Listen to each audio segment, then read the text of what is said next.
You do not need to add any powders, supplements, or anything to your smoothie outside of whole foods to have a complete and wholesome smoothie. And if you are relying on a supplement like protein powder, you could be missing out on some key benefits and even having a detrimental effect on your health. I'm gonna give you 3 good reasons why and why you should consider having whole food plant-based smoothies. So, number 1, and the most obvious of them all, is protein powders tend to have a list of added ingredients that are not only unnecessary but can be harmful to the body. So we don't need protein as a whole, having added protein is unnecessary. We need much less than we tend to think that we do. So often it's thought more protein better, but that is not the case. If we have too much protein, it causes extra stress on our kidneys, which we want to keep our kidneys, they are vital to our health. And we need only about, I might lose some people here, only about 10% of our calories need to come from protein. That's right, 10%. That's not that much. And you might say, I'm gonna wither away and die. Well, I know I'm not the biggest guy around, but my muscles still stay around. I'm not lacking protein. You can still develop muscles, you can still maintain muscle mass with only 10% of your calories coming from protein. So with those additives coming in, we know that if we isolate protein, that it does not have the same effect as if we were to eat it in its whole form. So even soy, for example, so some soy protein isolate is found in a lot of different things. So the effect that that has on our body is not as beneficial as if we were to just eat soy. We're missing out on some key other nutrients, which I'm gonna get to in a different point, of eating that isolated protein. And another thing is that these protein powders tend to have added sugar, and if they don't even have that, they have other gums and possibly food coloring, things that are just not positive to our body. Remember, the ultimate question we want to ask ourselves when we're consuming anything is, how is this affecting my body? This is the fuel that I'm consuming, and so how is this fuel affecting my performance? How is it affecting my vehicle, my body? So we want to have the things that are going to optimize our performance.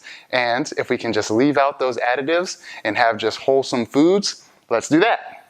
So point number 2 is fiber. So if we're relying on a protein powder, then that is not going to have fiber. Or if it does have added fiber, we also know that added fiber that is extracted from plants, because that's the only place that fiber comes from, is not going to have the same positive effect. We want to have fiber in its natural form because fiber is naturally anti-inflammatory. So when we consume fiber, we are reducing inflammation.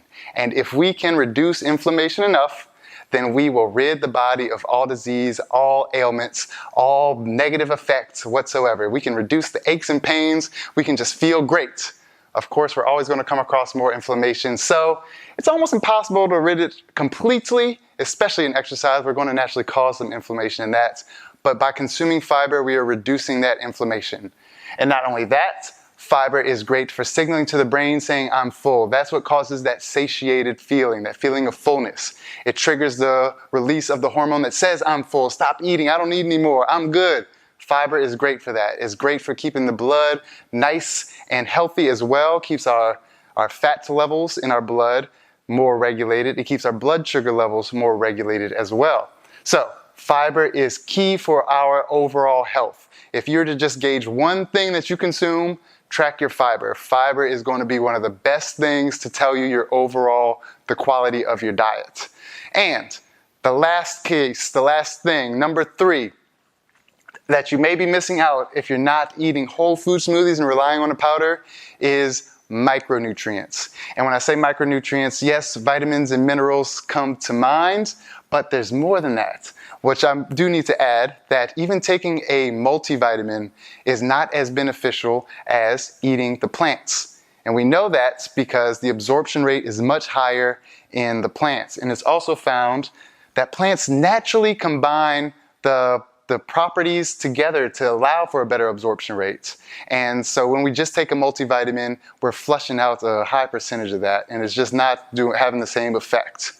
So, but another thing aside from those vitamins and minerals is the phytonutrients. So you may be familiar with phytonutrients of the colors. You may have heard of beta carotene, for example, in our orange fruits and vegetables. It is called beta carotene. So even the pigment itself is a phytonutrient, and it has healing properties that we can benefit from by consuming whole food plants. And so this beta carotene, for example, is great for the skin, is great for the eyes. It is a precursor to vitamin A. And when we have, every single plant has a different phytonutrient in it. It has an abundance of phytonutrients, and it is healing the body. It is helping the body perform better, to work more efficiently. And again, that is the point of eating, is to get us the right fuel to make our body work more efficiently, to perform better, to feel better. Because we know that the most important thing is the way we feel, and we want to feel good. So when thinking about, oh, but I eat this because it tastes good, that's what makes me feel good, that little moment of eating compared to the moments, the hours that we spend not eating, that's minuscule compared to the time not spent. So remember, what can I do in this little time that I'm spending eating to make the rest of the time feel better, to perform better, to just be better? So think about that when you're consuming anything.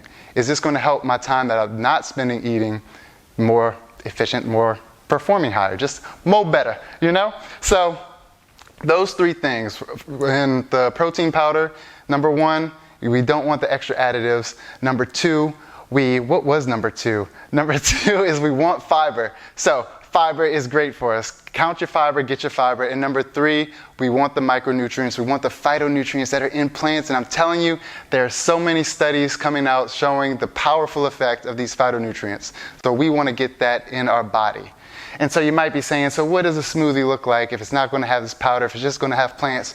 So I do want to just showcase one of ours that we make here at Next Day Nutrition, and that is our Dreamsicle smoothie. So this one you see has plenty of the beta carotene. It's got the mangoes, carrots, oranges in it, and as well it has some flaxseed and walnuts. And a good thing about walnuts and most nuts and seeds in general, that is shown to add a feeling of fullness to last even longer. So those that consume nuts and seeds in a meal are fuller for a longer period of time after that. And if you don't know about flaxseed, I would recommend trying to eat flaxseed every single day, because flaxseed is very powerful in reducing blood pressure, and it is a powerful anti-inflammatory as well. So if you want to have one of the smoothies that we make, come check us out. We're in downtown Long Beach, Next Day Nutrition, and we want to show you that we want to help you live this lifestyle, because I'm telling you, you will feel better, you will be better, and you will be glad that you did it. Come check us out, see other videos that we have posted, but most of all, do what makes you feel good. Talk to y'all soon.